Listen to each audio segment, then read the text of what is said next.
बिस्मिल्लाहिर्रहमानिर्रहीम। अस्सलाम वालेकुम स्टूडेंट्स। आज हमने चैप्टर नंबर 2 को स्टार्ट करना है।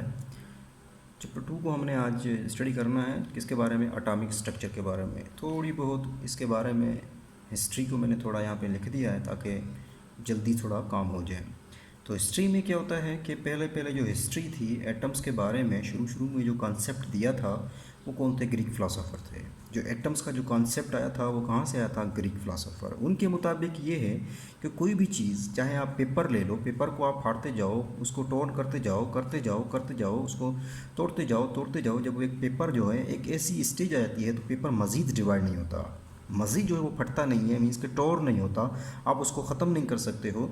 या आप सेब ले लो, सेब को आप काटते जाओ, एक ऐसा ज़र्रा आएगा, मज़ीद आप उसको काट नहीं सकोगे। तो उन्होंने बिल्कुल, ग्रीक फ़िलासफ़र का भी यही था कि जो मैटर है ये क्या होता है, जब आप इसको क्या करते जा रहे हो, इनको डिवाइड करते जा रहे हो, डिवाइड करते जाओ, फिर आप आखिर में एक ऐसे बुनियादी यूनिट पे पहुंचते हो जो कि मज़ीद डिवाइड नहीं होता, जो कि मज़ीद क्या होता है, इनडिविजिबल होता है।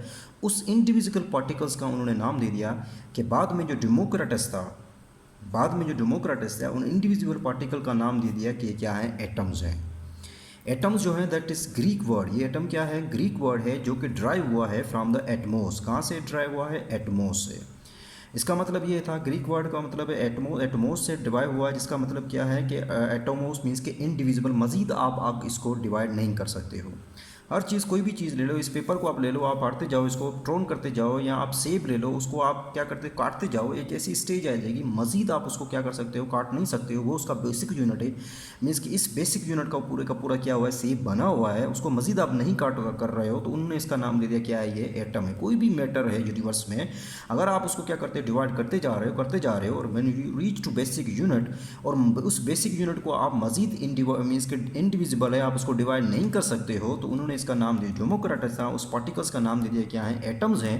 That drive from the word Atmos, जो कहाँ से ड्राइव हुए हैं, एटमोस से ड्राइव हुए हैं, जिसका मतलब क्या है, इनडिविजिबल है। उसके बाद कुछ एम्पिटोकल्स था, ये थोड़ा एम्पिटोकल्स पहले आता है डेमोक्रेटस में। जो एम्पिटोकल्स आप लोग 9th में पढ़ चुके हैं कि all matter form of 4 elements, जो भी मैटर हैं वो कितने एलिमेंट्स के बने हुए हैं, 4 मैटर के बने, मीन्स कि 4 एलिमेंट्स के बने हुए हैं। जो मैटर है वो 4 एलिमेंट्स का बना हुआ है, अर्थ, वाटर, एयर एंड फायर का। 1808 में जॉन डाल्टन ने, भी आप लोगों ने 9th में पढ़ा होगा, 1808 में जॉन डाल्टन ने एक थ्योरी डेवलप की, उसका नाम रखा atomic theory. John Dalton atomic theory थी, इसका मुताबिक ये था, इसका भी यही था कि फंडामेंटल पार्टिकल ऑफ यूनिवर्स का जो फंडामेंटल पार्टिकल है, छोटा से छोटा जो फंडामेंटल पार्टिकल वो क्या है, एटम है। मीन्स का यूनिवर्स का जो स्मॉलेस्ट पार्टिकल है, जिस फंडामेंटल पार्टिकल है, जो यूनिवर्स बना हुआ है, उस छोटे पार्टिकल्स का बना हुआ है, उसको उसने नाम दे दिया क्या है, एटम का नाम दे दिया। एटम का मतलब क्या है कि हम इसको डिवाइड नहीं कर सकते, इट मीन्स कि ये क्या है, इनडिविजिबल है। उसके बाद मॉडर्न जो रिसर्च आई, मॉडर्न रिसर्च के बाद मीन्स के वहाँ से पता लगा कि हम एटम्स जो है, आप उसको क्या कर सकते हो, डिवाइड कर सकते हो। The atom is compose of सब एटॉमिक पार्टिकल्स। आप एटम को क्या कर सकते हो, डिवाइड कर सकते हो, उसको तोड़ सकते हो, उसके अंदर और भी मज़ीद पार्टिकल्स हैं। शुरू में ये था कि एटम्स जो है आप उसको डिवाइड नहीं कर सकते हो, आप उसको तोड़ नहीं सकते हो, आप उसको ब्रेक नहीं कर सकते हो, क्योंकि जो मैटर है वो सिर्फ एक बुनियादी चीज़ का बना हुआ है। उन्होंने उस बुनियादी चीज़ का नाम दे दिया, वो क्या है, एटम था। लेकिन मॉडर्न रिसर्च से बाद में इसके बहुत सारे एक्सपेरिमेंट किए गए, बहुत सारे इसके ऊपर डिस्कवरीज हुई। बिगनिंग मीन्स के 19th सेंचुरी के लास्ट में बहुत सारे इस पर एक्सपेरिमेंट हुए, तो वहाँ से पता लगा कि एटम्स को हम क्या कर सकते हैं, डिवाइड कर सकते हैं। That is made up of सब एटॉमिक पार्टिकल्स। वो किसका बना हुआ है, सब एटॉमिक पार्टिकल्स। किस का बना हुआ है, जो फंडामेंटल पार्टिकल्स हैं, जो ऑल टाइम एग्जिस्ट करते हैं किसी भी एटम्स के अंदर, वो क्या है, इलेक्ट्रॉन है, प्रोटॉन है, न्यूट्रॉन है। इसके अलावा एटम्स के अंदर हिप्रोन है, न्यूट्रिनो है, एंटी न्यूट्रिनो है। इसी तरह मियोन एंड पायोन, ये भी क्या होते हैं, एटम्स के अंदर मौजूद होते हैं। लेकिन इनमें से कुछ जो होते हैं वो स्टेबल होते हैं, कुछ जो होते हैं वो अनस्टेबल होते हैं, थोड़े लम्हे के लिए एग्जिस्ट करते हैं। इसी तरह more than 100 such particles are thought to exist in a atom. Means के तकरीबन इस तरह के जो हैं, जो ऊपर वाले जिस तरह के पार्टिकल्स हैं, तकरीबन 100 मीन्स के 100 इस तरह के पार्टिकल्स जो हैं किसी भी एटम के अंदर क्या करते हैं, वो एग्जिस्ट करते हैं। ये मीन्स के एक आइडिया है, थॉट मीन्स के सोचा जा रहा है। तकरीबन आज तक जो है 28 पार्टिकल्स जो हैं उसको क्या किया गया है, डिस्कवर किया गया है। अब हम देखेंगे कि इस एटम्स के बाद, इस एटम्स के अंदर जो हैं, जो इलेक्ट्रॉन, प्रोटॉन, न्यूट्रॉन है, इन तीनों की हमने क्या करनी है, डिस्कवरी को स्टडी करना है। तो पहला हम देख लेते हैं डिस्कवरी ऑफ इलेक्ट्रॉन। यहाँ पर डायग्राम बना ली है, इसको भी हम पढ़ लेते हैं। डिस्कवरी ऑफ इलेक्ट्रॉन जो है, जो किस में हुई थी, एक ट्यूब ली गई, एक ट्यूब के अंदर हुई, एक ग्लास ट्यूब थी जिसका नाम रखा गया डिस्चार्ज ट्यूब एक्सपेरिमेंट नाम रखा गया। इसके अंदर क्या हुआ, इलेक्ट्रॉन की डिस्कवरी हुई। अब ये जो कंस्ट्रक्शन देखी जाए, इस गिलास जो है रॉड है या जो ट्यूब है, इसकी अगर हम क्या करें कंस्ट्रक्शन को देखें, तो ये जो है एक तो गिलास होती है, गिलास जो है कि बिल्कुल ही जो है वो वैक्यूम नुमा गिलास बना होता है। उसके अंदर क्या होता है, दो इलेक्ट्रोड्स को क्या कहते हैं फिट किया गया। एक इलेक्ट्रोड्स का नाम रखा गया कैथोड जिसके ऊपर नेगेटिव चार्ज था, और दूसरा आपके पास क्या था, एनोड था, उसके ऊपर पॉजिटिव चार्ज। दोनों इलेक्ट्रोड्स को कनेक्ट किया गया ए हाई वोल्टेज सोर्स के साथ। हाई वोल्टेज सोर्स के साथ इसको क्या किया, या बैटरी के साथ इसको कनेक्ट किया गया। इस कैथोड जो ग्लास रॉड थी, इसकी साइड पे कहीं पे एक वैक्यूम पंप लगा दिया। इस वैक्यूम पंप का मतलब ये है कि इसके अंदर जो प्रेशर है उसको क्या करना है, मेंटेन करना है। Maintain the low pressure inside the discharge tube, means के प्रेशर को हमने लो रखना है, तो उसको मेंटेन करने के लिए हमने क्या लगा दिया, वैक्यूम पंप लगा दिया। इस गैस के अंदर क्या रखा गया, दैट्स फिल्ड विथ गैस। आप इसके अंदर गैस भी फिल कर सकते हो, आप इसके अंदर एयर को भी फिल कर सकते हो, मीन्स कि आप एयर भी फिल कर सकते हो, वाटर के जो वेपर्स हैं उनको भी आप क्या कर सकते हो, इसको फिल कर सकते हो। शुरू में जब इसके प्रेशर को क्या रखा गया, हाई रखा गया, मीन्स के ऑर्डिनरी प्रेशर पे, एट ऑर्डिनरी प्रेशर। जब इसका ऑर्डिनरी प्रेशर था, मीन्स के ऑर्डिनरी प्रेशर पे, तो क्या हुआ कि शुरू में कोई भी यहाँ से क्या होते हैं, रेज प्रोड्यूस नहीं हो रही थी। कोई भी यहाँ से आपको कोई इफेक्ट नज़र नहीं आ रहा था, गैस के ऊपर कोई इफेक्ट। इवन के अपने उन्होंने क्या किया था, वोल्टेज को बढ़ा दिया था, 5000 रखा, फिर भी इस गैस के ऊपर जो था वो इफेक्ट हमें नज़र नहीं आ रहा था। लेकिन इस वैक्यूम पंप की मदद से क्या किया गया, प्रेशर को सक किया गया, अंदर से प्रेशर को निकाला गया, मीन्स के गैस के प्रेशर को कम किया गया। जब प्रेशर कम किया गया, थोड़ा कम किया गया, तो इसे पूरी की पूरी गिलास रॉड थी वो क्या हो गई, ग्लो, मीन्स के ये जलना शुरू हो गई, पूरी लाइट हो गई, इसमें पूरा ग्लो प्रोड्यूस हुआ, गिलो करना शुरू कर दी। फिर मज़ीद इसके प्रेशर को और कम किया गया। जब प्रेशर को 0.001 क्या किया गया, mmHg या mmHg मीन्स के मिलीमीटर ऑफ मरकरी, या 0.000 टोर रखा गया, तो फिर क्या हुआ, प्रेशर को कम करने से कि यहाँ से ये जो ग्लो प्रोड्यूस हो रहा वो ख़त्म हो गया था, जो वो डिसअपियर हो गया। जो पहले पूरी ये रॉड जल रही थी, मीन्स के ग्लो हो रहा था, वो ख़त्म हो गया। और क्या हुआ कि कुछ इनविजिबल जो रेज हैं वो क्या हो रहे थे, कैथोड से निकल रही थी और किसकी तरफ जा रही थी, एनोड की तरफ जा रही थी। और एनोड के पीछे एक स्क्रीन लगाई गई थी। वो कौन सी स्क्रीन लगाई गई थी, फ्लोरिसेंट स्क्रीन लगाई गई थी, जो कि क्या बनी हुई है, जिंक सल्फाइड की बनी हुई है। इस फ्लोरिसेंट स्क्रीन का जो फ़ायदा ये होता है, कोई भी इसके ऊपर जब लाइट पड़ती है तो ये क्या करती है, ग्लो करती है। तो यह क्या हुआ कि यहाँ से कुछ इनविजिबल रेज जो थी वो जब इस फ्लोरिसेंट स्क्रीन के ऊपर स्ट्राइक करती, इसके ऊपर जाके लगती, हिट करती, तो एक ग्रीन सा ग्लो प्रोड्यूस हो रहा था, एक ग्रीन ग्लो प्रोड्यूस हो रहा था।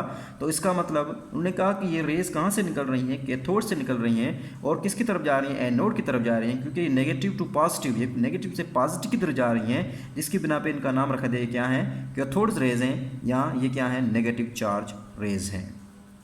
इस तरह क्या हुआ, कैथोड रेज जो हैं वो डिस्कवर हुई।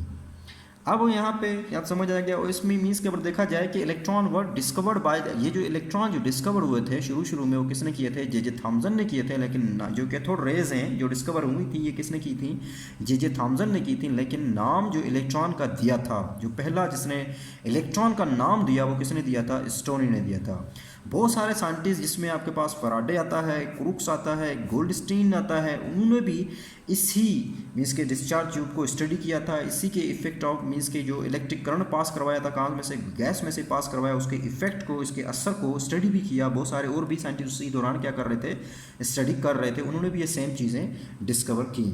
ये थी क्या, डिस्कवरी ऑफ कैथोड रेज या डिस्कवरी ऑफ इलेक्ट्रॉन्स। नेक्स्ट अब आप आती हैं इसकी प्रॉपर्टीज़। कैथोड रेज की प्रॉपर्टीज़ को स्टडी कर लेते हैं। Properties of cathode rays.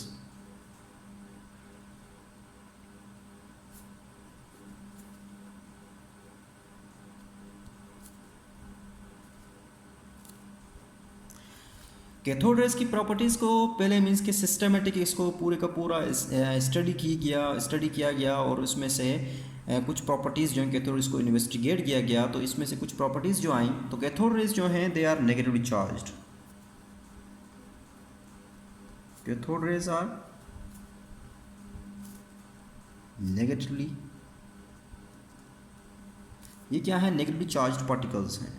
Cathode rays are the negatively charged particles. ये कैसे पता लगा नेगेटिव चार्ज पार्टिकल्स? पहले जो साइंटिस्ट था वो था जे पेरिन था, जे पेरिन।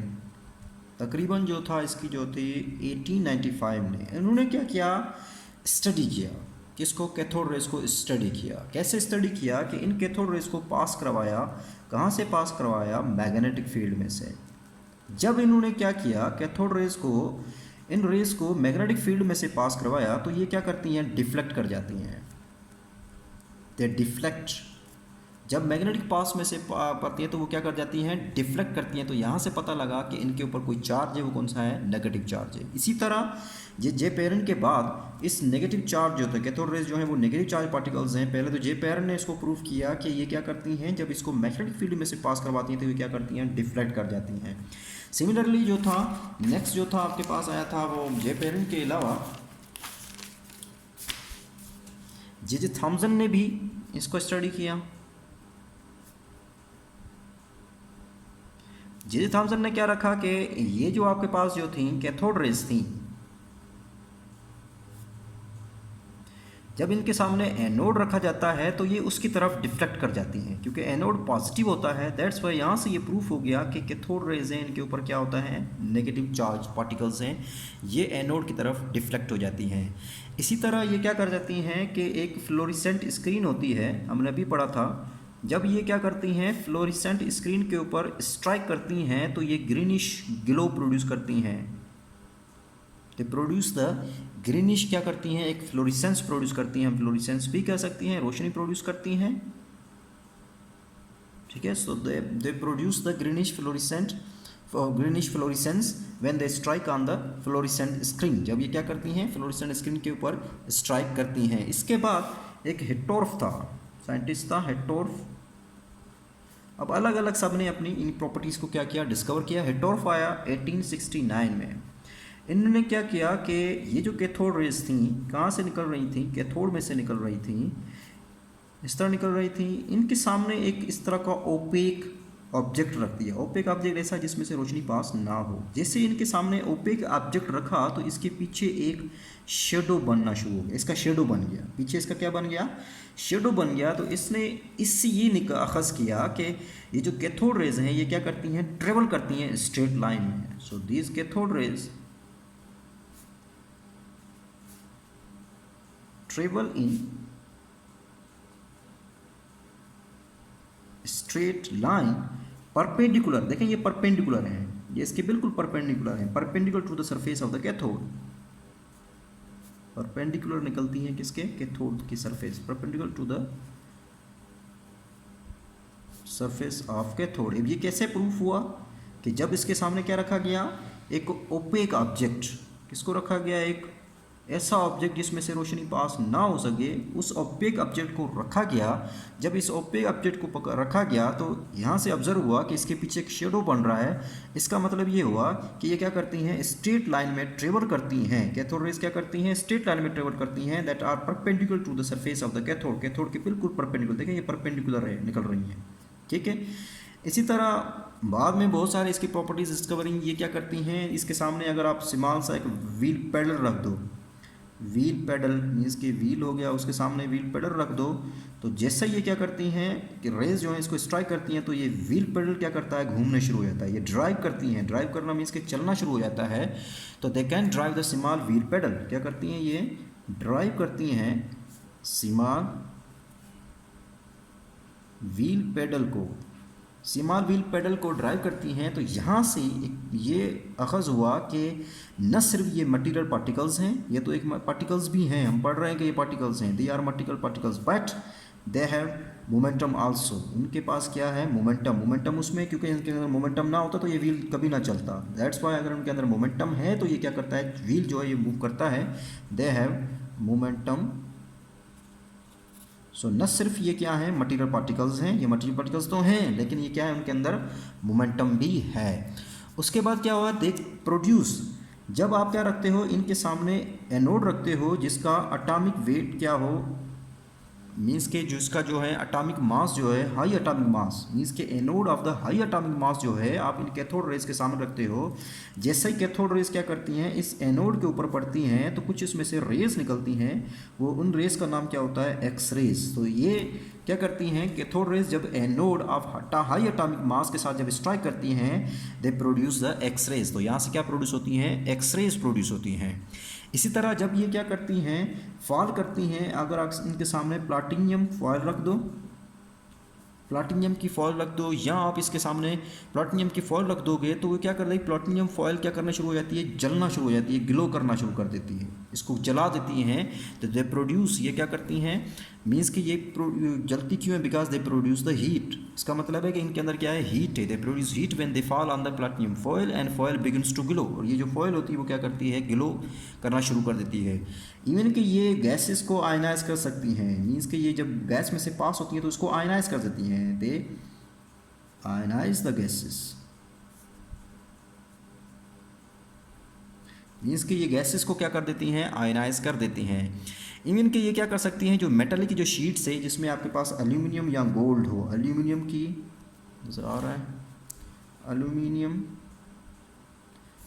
या गोल्ड की आपके पास क्या हो, एक मेटेलिक शीट हो, मेटेलिक शीट किसकी, एल्यूमिनियम की या गोल्ड की, एल्यूमिनियम की या गोल्ड की मेटेलिक शीट जब इसमें से ये क्या कर जाती हैं, घुस जाती हैं, पेनिट्रेट कर जाती हैं, उसमें से अंदर से क्या कर जाती हैं, ये पेनिट्रेट कर जाती हैं किसकी, एल्यूमिनियम या गोल्ड की क्या हो, एक शीट हो उसमें से, या मेटल कोई शीट हो जिसको हम एल्यूमिनियम या गोल्ड कहते हैं, उसमें से ये क्या कर जाती हैं, पेनिट्रेट कर जाती हैं। ये थी कुछ प्रॉपर्टीज़। दोबारा इसको देख लेते हैं। प्रॉपर्टीज़ अगर देखें, कैथोड रेज था, पहले हमने बताया था कि दीज आर नेगेटिव पार्टिकल्स। इसको प्रूफ करने के लिए पहले क्या आया था, जे पेरिन आया था, उन्होंने क्या किया था कि इन रेज को मैग्नेटिक फील्ड में से पास करवाया तो ये डिफ्लेक्ट कर रही थी। इस तरह जे थॉम्सन ने भी इसको प्रूफ कर दिया था कि जब इसके सामने एनोड रखा जाता है तो ये किसी की तरफ चली जाती हैं, डिफ्लेक्ट कर जाती हैं, किसकी तरफ, एनोड की तरफ डिफ्लेक्ट कर जाती हैं। इसका मतलब है कि उनके ऊपर क्या है, नेगेटिव चार्ज है। ये जब फ्लोरेसेंट स्क्रीन के ऊपर फॉल करती हैं, जब उसके ऊपर गिरती हैं तो ये क्या कर देती हैं, एक ग्रीनिश फ्लोरेसेंस प्रोड्यूस करती हैं। उसके बाद हेटोर्फ ने क्या किया, एक एक्सपेरिमेंट किया, जब उसके सामने एक ओपेक ऑब्जेक्ट रखा गया तो उसके पीछे एक शेडो बना, वहाँ से इसने यह अखज़ किया कि कैथोड रेज जो हैं वो क्या करती हैं, ट्रेवल लाइन में स्ट्रेट करती हैं, that are perpendicular to the travel line में ट्रेवल करती हैं, that is perpendicular to the surface of cathode के बिल्कुल परपेंडिकुलर होती हैं। उसके बाद एक कुछ और एक्सपेरिमेंट हुए कि इनके सामने जो व्हील पेडल रखा जाता है तो व्हील पेडल क्या करना शुरू हो जाता है, घूमना शुरू हो जाता है। देखिए घूमती वही चीज़ है जिसके पास क्या हो, वेलोसिटी हो, मीन्स कि आप इनके कैथोड रेज क्या है, इनकी वेलोसिटी है, ये बिल्कुल स्पीड ऑफ लाइट के साथ क्या कर सकती हैं, ट्रेवल कर सकती हैं। दैट्स वाई तो ये क्या है, एक तो ये मटेरियल पार्टिकल्स हैं, अगर वेलोसिटी है तो इट मीन्स कि इनके पास क्या है, मोमेंटम भी है। इस तरह जब क्या करती हैं, ये जो फॉल करती हैं किसके ऊपर, एनोड के, जिसका एटॉमिक मास क्या होता है, बहुत हाई होता है, तो इसमें से क्या प्रोड्यूस होती है, इसमें से एनोड में से क्या प्रोड्यूस होती हैं, एक्स रेज प्रोड्यूस होती हैं। उसके बाद जब ये क्या करती हैं, प्लैटिनम फॉयल या के ऊपर जब फॉल करती हैं तो उस प्लैटिनम फॉयल को क्या कर देती हैं, जला देती हैं, ग्लो कर देती हैं, हीट कर देती हैं। दे आयनाइज द गैसेस, गैस में से पास होती है उसको आयनाइज कर देती हैं। एल्यूमिनियम या गोल्ड की जो मेटेलिक शीट है उसमें से पास कर देती है, उसमें से पेनिट्रेट कर जाती हैं, उसमें से पार्क निकल जाती हैं, घुस जाती हैं, उसमें से पेनिट्रेट कर जाती हैं। उसके बाद जे थॉम्सन ने एक charge to mass ratio determine किया, वो अभी हम करेंगे, थोड़ा बहुत रह गया है। तो इसने कहा कि जो अब देखें जो कैथोड रेज निकल रही हैं, कैथोड रेज जो होती हैं दे आर इंडिपेंडेंट।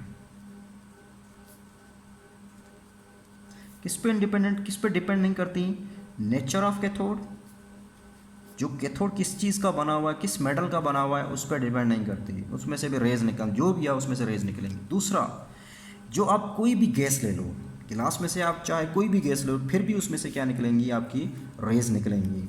मीन्स के that's independent nature of the gas. आप कोई भी हाइड्रोजन गैस ले लो, हीलियम गैस ले लो, नियॉन गैस ले लो, कोई भी आप गैस लो, उनमें से भी क्या होंगी, सिर्फ रेज जो होंगी वो कैथोड होंगी, नेगेटिव चार्ज होगा। So the cathode rays that is independent on किस पे, नेचर ऑफ कैथोड, मीन्स के कैथोड किस चीज़ का बना हुआ है उस पर डिपेंड नहीं करती, और नेचर ऑफ गैस, गैस पे डिपेंड नहीं करती। क्योंकि यहाँ से पता चला कि जो इनका जो EM वैल्यू होती है, सो कैथोड रेज की जो EM वैल्यू होती है वो सबकी क्या होती है, सेम होती है। तो हम आगे डिस्कवर करेंगे EM वैल्यू कैसे निकालेंगे, मास टू चार्ज रेशो कैसे निकालेंगे यहाँ। तो EM जो रेशो जो था, जो चार्ज टू मास रेशो, जो जे थॉम्सन ने डिटरमाइन किया था, क्या डिटरमाइन किया था, charge to mass ratio. EM, इन सब का जो चार्ज टू मास रेशियो होता है कैथोड रोज का, वो क्या होता है, सेम होता है। क्यों सेम होता है? बिकॉज हर मैटर जो है वो किसका बना हुआ है, एटम्स का बना हुआ है, और एटम्स के अंदर क्या होंगे, इलेक्ट्रॉन्स होंगे। तो वही, अगर इलेक्ट्रॉन्स हैं इसका मतलब है हर एटम्स के अंदर क्या है, इलेक्ट्रॉन्स मौजूद है। कोई भी आप गैस ले लो, कोई भी आप मीन्स के मैटर ले लो, मीन्स के जो आपको कैथोड किसी का बनाओ, तो उसके अंदर क्या होंगे, इलेक्ट्रॉन्स होंगे, वही रेज निकलेंगी। दैट्स वाई उनकी जो EM रेशियो होगा वो क्या होगा, सेम होगा, वो चेंज नहीं होगा। जो EM वैल्यू जो जे थॉमसन ने निकाली थी, वो आगे हम एक्सपेरिमेंट करने वाला है कैसे निकाली थी। वो EM रेशियो जो निकाली थी वो कितनी थी, 1.5788 × 10 की power 11 coulomb per kg। Means कि 1 kg जो है उसके अंदर कितना है, 1.5788 मल्टीप्लाई 11 कूलम। मीन्स कि 1 kg जो है आपका, जो है वो 1 kg जो है इलेक्ट्रॉन है, 1 kg का इलेक्ट्रॉन हो, मीन्स कि 1 kg ऑफ इलेक्ट्रॉन हो दैट कंटेन दैट हैव, कितना उसके अंदर चार्ज है, 1.75 है, सॉरी 1.75, यहाँ पे 1.7588 मल्टी 10 की पावर 11 कूलम है। इसको ध्यान में रखिए, ये 7 आगे पीछे बाल पीछे, ठीक है। तो ये था आपके पास जो EH टू चार्ज, उसका जो चार्ज टू मास रेशो है वो सब का क्या है, कोई भी हो सबका क्या होगा, सेम होगा। क्योंकि हर जो मैटर है वो किसका, उसके अंदर क्या है, एटम्स होते हैं, और एटम्स के अंदर क्या होते हैं, इलेक्ट्रॉन्स होते हैं। वाट एवर आपको ये इलेक्ट्रॉन निकलेंगे, मीन्स के आपके पास क्या होंगे, कैथोड रेज निकलेंगी, तो उनका चार्ज टू मास रेशो होगा वो क्या होगा, सेम होगा, वो चेंज नहीं होगा। इसका मतलब है यहाँ से प्रूव हो गया कि electrons are present in all atoms, क्योंकि हर एटम्स में इलेक्ट्रॉन्स मौजूद होते हैं। नेक्स्ट अब हम कर लेते हैं, एक और है यहाँ पे डायग्राम मैंने बनाई हुई है।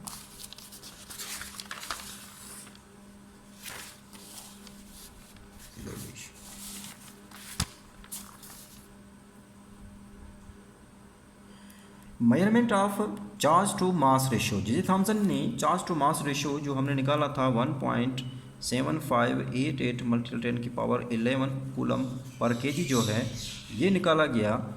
इसको कैसे मेजर किया, इसने सेम उसी तरह की डिस्चार्ज ट्यूब ली। यहाँ तक भी समझ लें कि यहाँ क्या है, आपकी डिस्चार्ज ट्यूब है। देखें यहाँ पे एनोड लगा हुआ है, ये कैथोड लगा हुआ है। इन दोनों को कनेक्ट किया, किसके साथ नज़र आ रहा है, बैटरी के साथ कनेक्ट किया। एंड देन फिर इसके बिल्कुल पीछे हमने देखा था, एनोड के पीछे क्या थी, फ्लोरेसेंट स्क्रीन थी। देखें ये फ्लोरेसेंट स्क्रीन, थोड़ा इसको बड़ा करके दिखा दिया ताकि फ्लोरेसेंट स्क्रीन थी। और इस फ्लोरेसेंट स्क्रीन मीन्स कि एनोड के पीछे 2 फील्ड को लगाया, 2 फील्ड लगाई। कौन कौन सी फील्ड लगाई, एक उन्होंने लगा दी इलेक्ट्रिक फील्ड, और दूसरी लगा दी मैग्नेटिक फील्ड। क्या होता है कि सेम इसी तरह ये कैथोड रेज क्या होती हैं, प्रोड्यूस होती हैं, प्रोड्यूस होके एनोड से गुजर के किधर जाके स्ट्राइक करती हैं, फ्लोरेसेंट स्क्रीन पे स्ट्राइक करती हैं। जब क्या किया कि इन दोनों फील्ड को, मीन्स के इलेक्ट्रिक फील्ड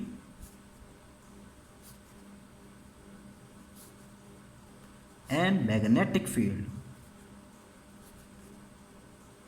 मैग्नेटिक H से रिप्रेजेंट करूंगा, जब इसको क्या रखा, ऑफ रखा, इसको अभी ऑन नहीं रखा, ऑफ रखा, तो ये जो कैथोड रेज हैं ये स्ट्राइक करती हैं, बिल्कुल ट्रेवल जाती हैं, सीधा जाती हैं, ट्रेवल करती हैं और स्ट्राइक करती हैं किस पॉइंट पे, बी पॉइंट पे स्ट्राइक करती हैं। जब आप क्या करते हो, इलेक्ट्रिक फील्ड और मैग्नेटिक फील्ड को ऑफ रखते हो, तो ये जो आपके पास जो कैथोड रेज हैं स्ट्राइक एट पॉइंट बी, बिल्कुल पॉइंट बी पे जाके ट्रेवल, मीन्स के जो है वो सीधा स्ट्रेट जाते ट्रेवल करती हैं और बी पॉइंट पे जाके स्ट्राइक करती हैं। फिर क्या किया कि सिर्फ और सिर्फ इलेक्ट्रिक फील्ड को ऑन किया, एक फील्ड को ऑन किया, दूसरी फील्ड को ऑफ किया। पहले दोनों फील्ड ऑफ थी, इन the presence, in the absence of both field, means के एब्सेंस थी, उसके दोनों का असर नहीं था, ऑफ थी, तो ये बी पे जाके स्ट्राइक कर रही थी। जब सिर्फ इलेक्ट्रिक फील्ड को क्या किया, ऑन किया, मीन्स के ई को ऑन किया, लेकिन जो मैग्नेटिक फील्ड थी, मीन्स के मैं यहाँ से एच से रिप्रेजेंट कर रहा हूँ, याद रखिएगा मैग्नेटिक फील्ड, चलो एम एफ लिख देते हैं, आपने पूरा लिखना है, ठीक है। मैग्नेटिक फील्ड, इसको क्या कर दिया, ऑफ किया, सिर्फ इलेक्ट्रिक फील्ड को ऑन किया, मैग्नेटिक फील्ड को क्या किया, ऑफ किया। तो फिर क्या हुआ, ये जो रेज हैं वो क्या कर रही हैं, डिफ्लेक्ट हो रही हैं, किसकी तरफ, डिफ्लेक्ट होकर और जाके स्ट्राइक करती हैं किसकी तरफ, जाके ए, क्योंकि इलेक्ट्रिक फील्ड में डिफ्लेक्ट होके स्ट्राइक करती हैं at point A. So these rays deflect in the presence of electric field and strike at point A, और पॉइंट ए पे जाके स्ट्राइक करती हैं। फिर क्या किया कि इलेक्ट्रिक फील्ड को ऑन रखा, अब इलेक्ट्रिक फील्ड को ऑफ कर दिया, दूसरी फील्ड को ऑन कर दिया। इलेक्ट्रिक फील्ड को अब क्या कर दिया, ऑफ कर दिया, लेकिन मैग्नेटिक जो फील्ड थी इसको ऑन कर दिया। ये देखें, ये वाली आपके पास इलेक्ट्रिक फील्ड है, याद रखिए ये वाली आपके पास इलेक्ट्रिक फील्ड है, और ये वाली जो है यहाँ पे मैंने बनाया है, ये आप देख सकते हैं,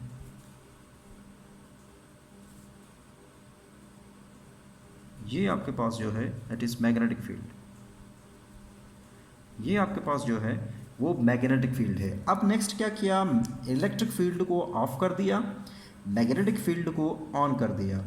तो क्या हुआ कि ये जो कैथोड रेज जो आ रही थी, अब दोबारा वो मैग्नेटिक फील्ड में डिफ्लेक्ट होके किस पॉइंट पे जाके स्ट्राइक करती हैं, पॉइंट सी पे जाके स्ट्राइक करती हैं।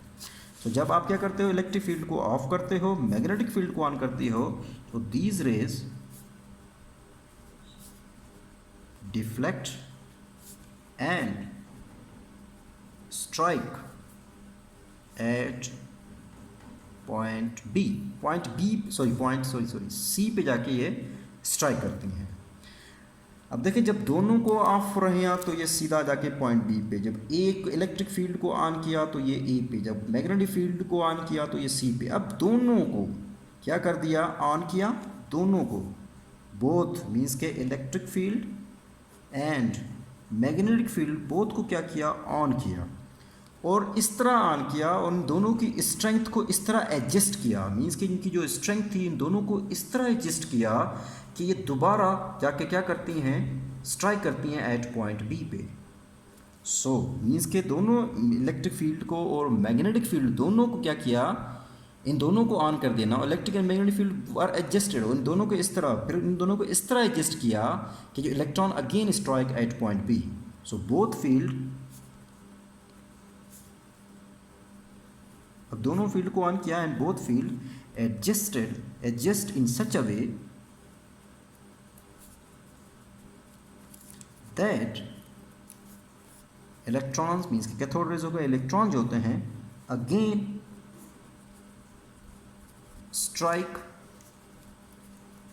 स्ट्राइक एट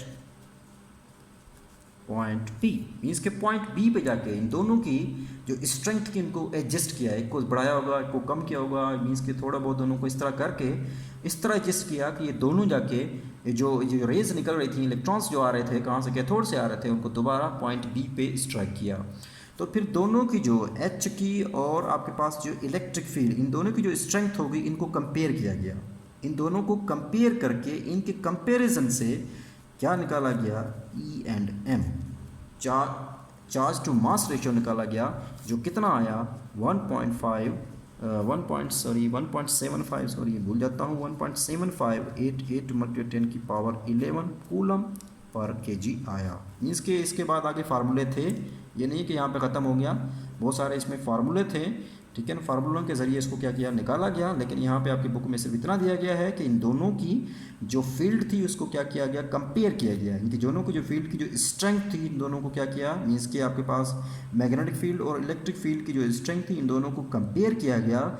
कंपेयर करने के बाद इसका EM जो रेशियो निकाला गया वो कितना आया, 1.7588 × 10⁻11 पर कूलम पर केजी, मीन्स कि 1 kg इलेक्ट्रॉन हो तो उसके ऊपर चार्ज कितना होता है, 1.7588 × 10⁻11।